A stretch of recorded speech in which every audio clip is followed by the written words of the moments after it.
Well, hello. Listen, when's the last time you've been scammed? I don't mean just a little bit. I mean really scammed. Well, my wife and I can now claim been there, done that because it happened last week. And we learned some things and we got frustrated. But let me tell you, this scam job started with text messages, then it went to emails, and then followed up by phone calls.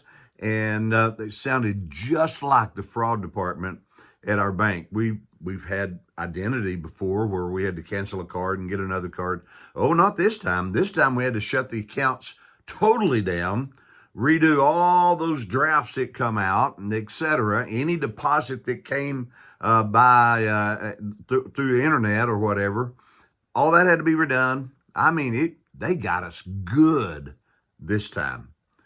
Well, there's some lessons that we learned as we sat with the young man at the bank. And listen, kudos to Nico. He was outstanding and so patient and helped us.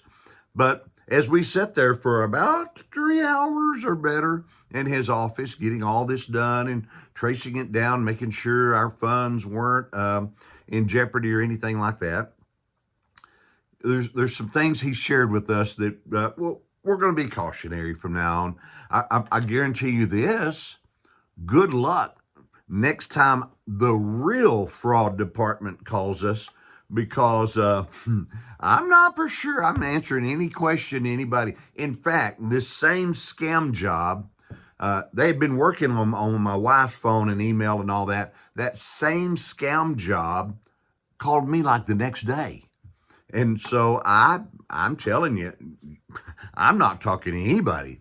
So they called me and they said, "Is this Scott Shepard?" And I said, "Well, yes, it is. Thank you for calling." And they started in the same spiel they did with my wife. And so I said, "Oh, hold on just a minute. Hey, put her down. You broke her neck last time. I tell you what, I got that gun in that closet." And on I went. And I said, "I got to go. Bye." And hung up. I hope the FBI was listening, because it's the other guy they need to go get, right? I don't understand. I don't understand how I've got a phone number, I've got an email address, I've got all these things, and they can't track these guys down. We can go to Mars and we can take pictures from Mars and we can send them back to the Earth and look at them. But these guys are so smart and so clever that they go through all these different IP addresses, and before you know it, you're talking to somebody in China or something like that, trying to get it all figured out. Well, there's got to be some things that we learn from this besides just don't do dumb stuff. Don't tell people information. Don't give anybody information, etc. And this is what I want us to walk away with. Listen, people may get into our information. They may get into our identity. They may try to steal things from us. But there's one thing, you know what? One thing they cannot touch.